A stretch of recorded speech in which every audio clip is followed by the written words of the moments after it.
Hey everyone, Michael Wall here. Welcome back into another Invest Well show. I'm joined this segment again with Nick Geraci, our private tax director, and Steve Snowden, otherwise known as AKA Snowman in the office.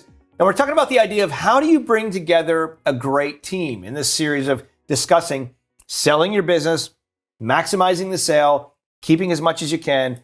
And sometimes that can be a daunting task because you don't know who to bring in to help you with that. You know, Nick, a lot of times in life, there are professionals that do different things, and they might even specialize in a space, but the differences of those professionals that do a great job and an amazing job can be very, very different. So how do we go about finding some folks that can really help us when we're looking to sell our business to get the right guidance around us? Maybe we got an attorney already. Maybe we got a CPA already. Maybe we have other folks, bookkeeper already, that's kind of helped us with certain information.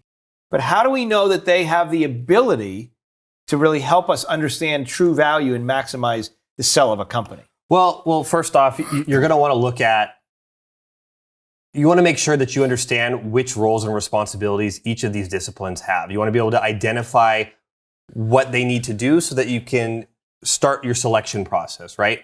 The most common... And when you say selection process, you're talking about people helping you? Professionals? Yeah, okay. Selecting the team that you're going to utilize for your specific sale. Yeah. The most common ones people go to is maybe a business broker and their attorney.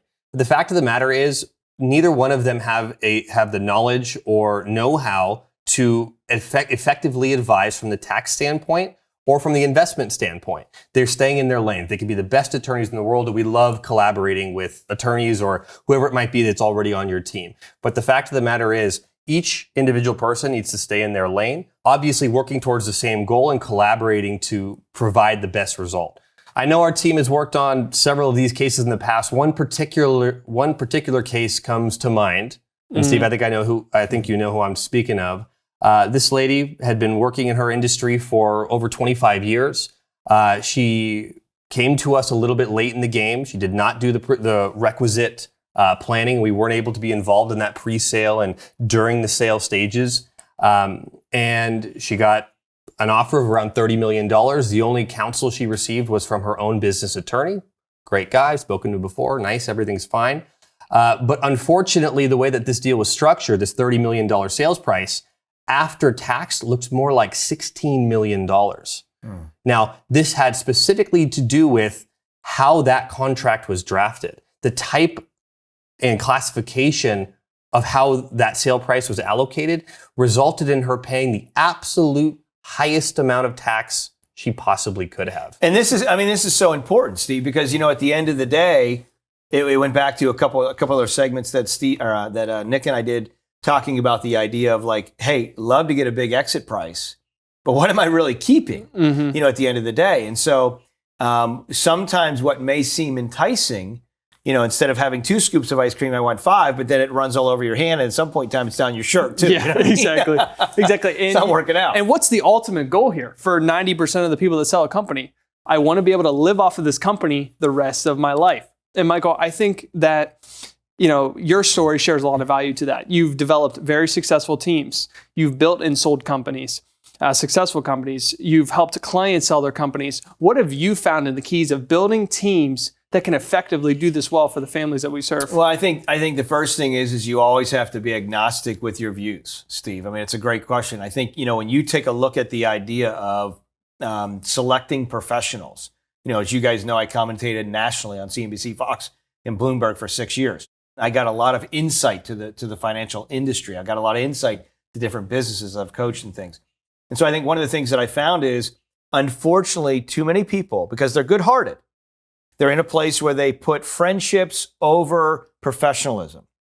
And they lean too heavily on a friend that might be a CPA or an attorney or an advisor or whatever it may be, and on their advice, because why? It's natural. It's normal. They know that they can trust them, Steve. And ultimately, when people make big decisions with their life, they want to be in a place where they can trust the person that they're getting information from.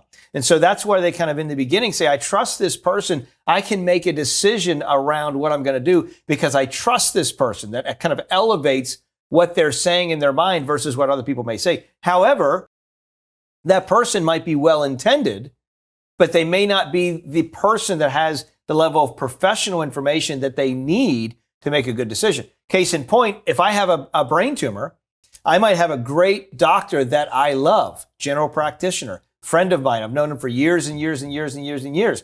But unfortunately, if I'm in a place where I need a tumor removed, I'm going to be in a situation where I want to find a professional that all they do every day is brain tumor surgery, and they are the best at it. We're talking about a big, big, big decision. And I think that's one of the things that you got to look at when you look at your investments in your business, Steve, is you have to say, okay, these people are great people, but are they the most qualified to really help me do what I need to do well? And last thing I'll say on that is that's one of the reasons that over the last years and years and years, my mission and goal was to really collaborate and bring together the best of the best in the aspects of not only wealth, tax, preservation, sales of companies, distributions of revenue, all of the things that go with that, entity structure, estates, really putting quality people together that have wonderful skill sets that are well qualified. So that way, as families are referred to us and come to us and the other companies that we have, we know that we're providing great value. Mm-hmm. The only reason I've had a lens to see that is because I've been able to operate in a very high level for a lot of years in the wealth, tax, and business space. So it's a great question, but the simplistics are too many times and too often, unfortunately, people weigh their decisions on just who they trust, which is natural, but sometimes the person that they trust might be well-intended, but they're not giving them the right advice. Yeah, and I see this all the time, right? It takes a very special kind of person who has built a relationship and, they feel like they want to do the best for the client, but you just don't know what you don't know, right? If you're not dealing in this space, if you're not, advising at this level, there are things that you'll never have heard of before that are going to come across your desk. And you can't always rely on the professional to tell you, hey, I'm out of my depth. I don't know how to do this. Sometimes by the time they realize that, you're so far into the transaction, they would blow up the deal just by telling you what's going on. Yeah. Mm-hmm. So you kind of see where the cards lie, and it's not the best result for the clients. And we've seen this too many times. Yeah. I think the biggest thing as you're watching this and we land the plane on this conversation and building and collaborating with a great team, you have to the best of your ability, and this is not easy, but you have to the best of your ability, strive to take your emotions out of it. And you have to strive to be in a place that just because someone is giving you information that you know and trust, that doesn't necessarily mean that you should follow it. That doesn't necessarily mean that it's the best for you. It's so important. So I really want to challenge you. We've developed and collaborated, put together a wonderful team that's helped many families throughout the country sell their businesses well.